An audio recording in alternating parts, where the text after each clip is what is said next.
YouTube, how the devil are you doing? It's Cool King checking in again. I hope that you are fine and dandy. So today we're going to look at this, but what is it? Let's find out.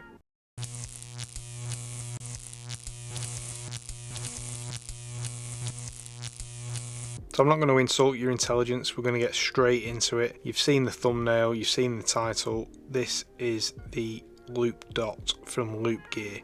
There is a question though, what is it and who is it aimed at? We'll cover some of that. Essentially, this lovely sort of piece of engineering is an aluminium body. This one is a titanium grey. It also comes in an orange colour with a curved LCD RGB screen on the front there. There's a USB-C socket on the bottom, a single button on the top just there in the centre, and then this rotating bezel on the top here. Still doesn't answer what it is. Well, if we press this button on the top, you'll see some things happened. So I'll do it again in closer proximity to the camera. Press it once and it comes up with a battery logo, and then you can see that that screen is lit up. That is actually the spotlight mode. So yes, that thing that looks like a torch at the top is actually a flashlight torch. If we press it once, you can see the spotlight illuminated there, and if I rotate that bezel, there is a haptic feedback, which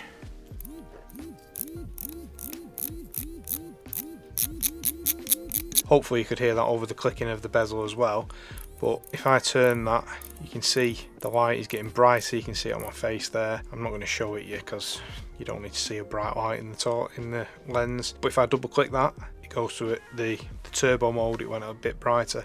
If I click it 3 times, it goes into a strobe. If I click it 4 times, it changes mode. So that is now the floodlight mode. The floodlight mode is that sort of nice yellow mode. And again, if I turn the bezel with the haptic feedbacks, you can see that it's bright, and I get the same if I double click, turbo, triple click, strobe, and if I click it 4 times, we go back to the last setting that it was on in the spotlight mode.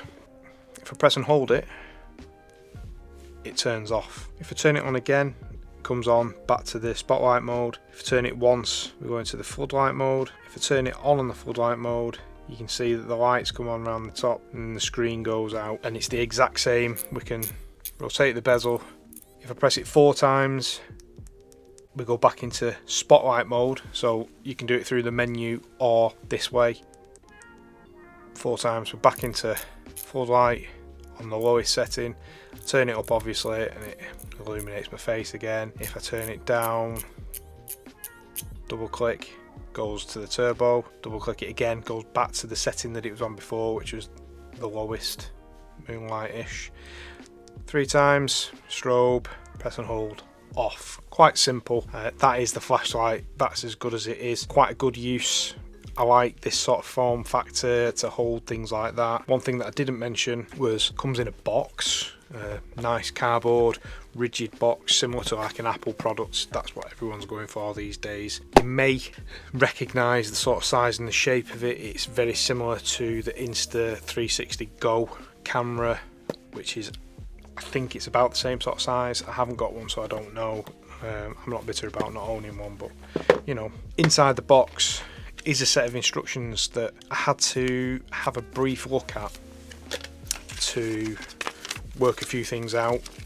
They're not very comprehensive. They are what you need to obviously get using the light. You get a very small dinky USB-C cable, which is lovely. You get this little strap and holder for it, so you can have it as a wrist strap, and you get a camera lens white cloth thing, which is obviously for screen here. They did also send me another box which has another clippy thing in it. So these are hard silicone, both this one and this one. This one obviously you can see it has a clip on the back, and then this plate here is magnetic as well, so that's the light sits inside there. So the light just slides in there, and then if we clip it down, it's in the little holder there now. So there's a bit more to it than just the flashlight. Who specifically this is designed for and targeted to, I don't really know. But if I turn it on and we come into this menu that you've seen before, if I rotate that a third time, we come on to what you can see there. Looks like Tetris icons. Unfortunately, it doesn't have Tetris, but if I click into that, you can see that then this brings up a different menu that I can use the bezel to rotate through. Let's click on this one.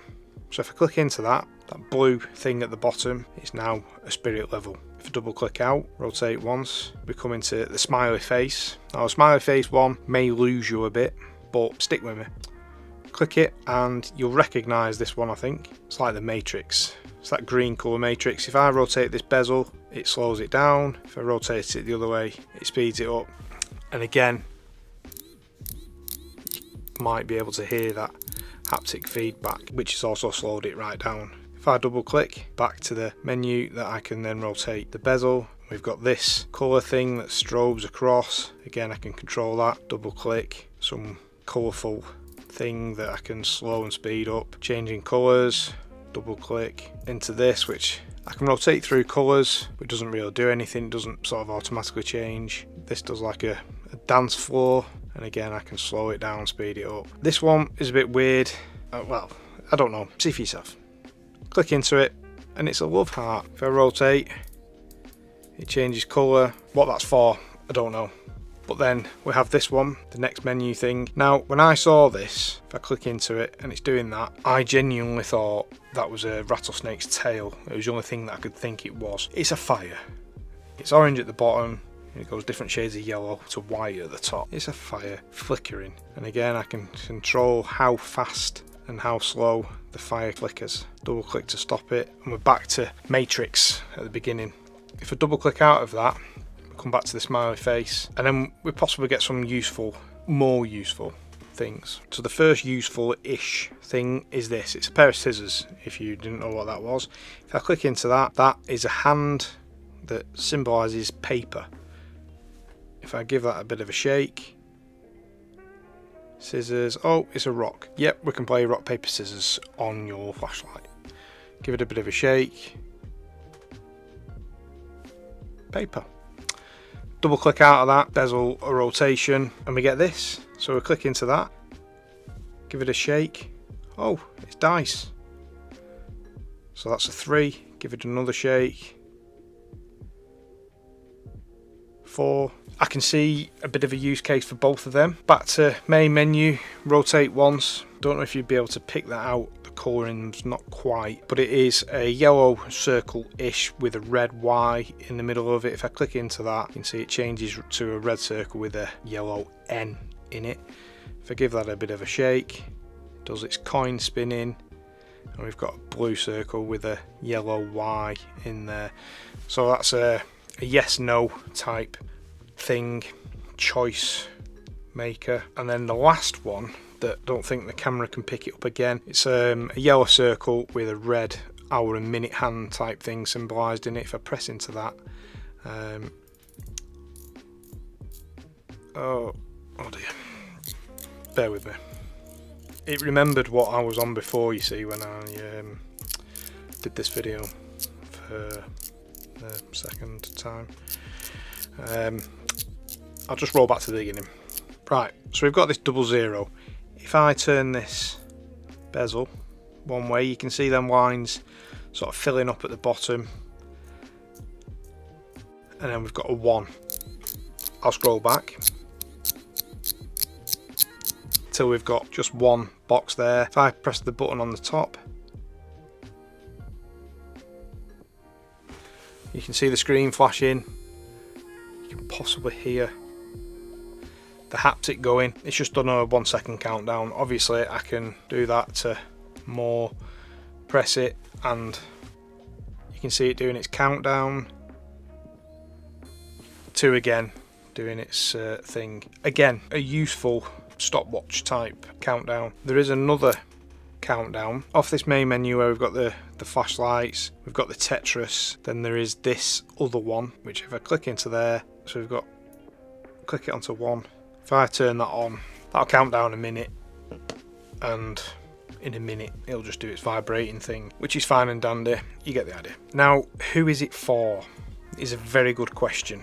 one thing I didn't say was, obviously now I can stick it in my top pocket there because of this clip, whereas before without that I can't do anything with it or stick it to something magnetic. But anyway, who is it for? Very good question. The light is actually really good. I do like the fact that it's got this floodlight and the spotlight. There's no way of having them both on together at the same time. If that would make a difference with the lighting output, don't know. It'd just be interesting to know from LOOPGEAR. There'd be a lot of light and it's probably cancelling each other out and just too much power maybe. So the light is really good. I use a light in this form factor pretty much daily.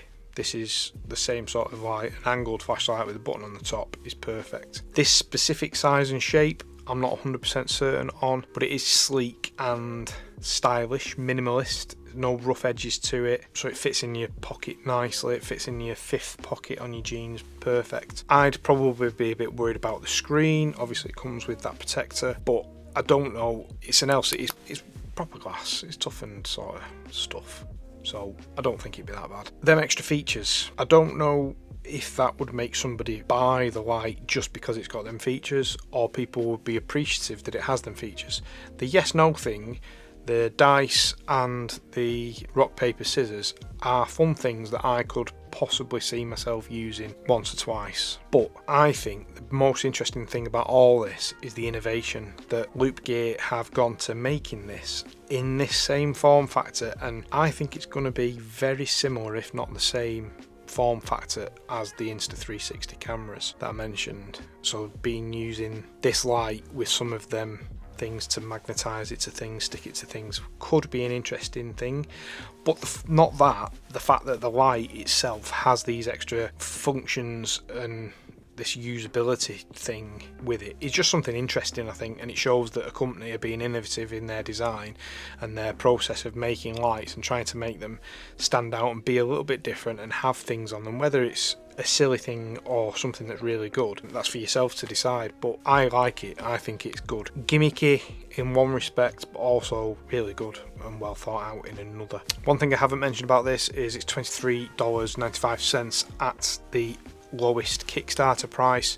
This video is going live at the time the Kickstarter goes live, so you could get this for $23.95, which is about £20, €20 ish, the same sort of price across the board. Interesting light for what it is. This is a pre-production model, and there are a couple of updates that LOOPGEAR have said have already been implemented before the Kickstarter's gone live. This bezel only has 52 clicks in it at the moment, so when you're on the timer and you're going around for the seconds, it's not that accurate, so it will be 60 seconds, 60 clicks, 60 seconds, a click a second on the timer. And one thing that sort of annoyed me a little bit, didn't annoy me, it just made me wonder why I couldn't do it, but this case and this case, they're both really good. I will use them, but I can't get this out of here now. There's nothing on it to, like, you should think there'd be a hole behind there that you can push out maybe, or some sort of tab to release or something. There isn't.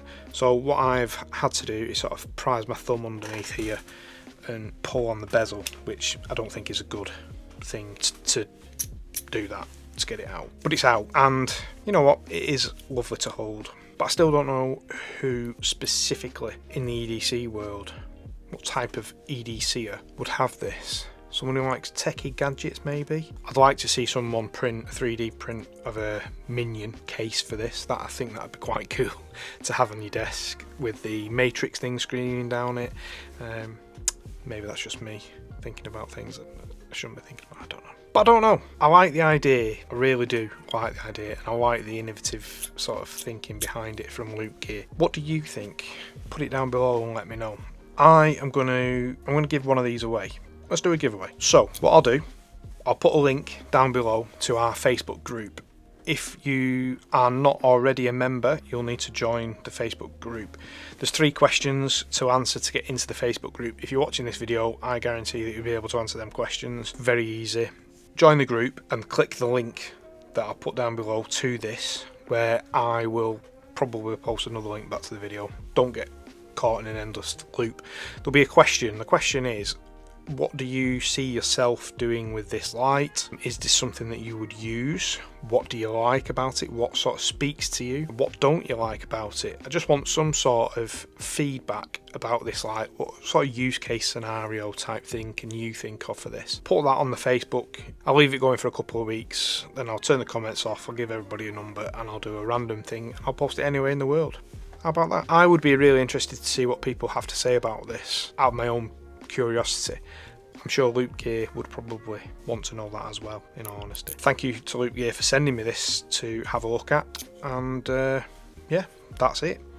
If you have any questions at all about the light or anything else, just put them down below. I should get back to you as soon as I possibly can. I'll link up here to some of the videos that I think you might be interested in. Thanks for watching, take care, see you on the next one.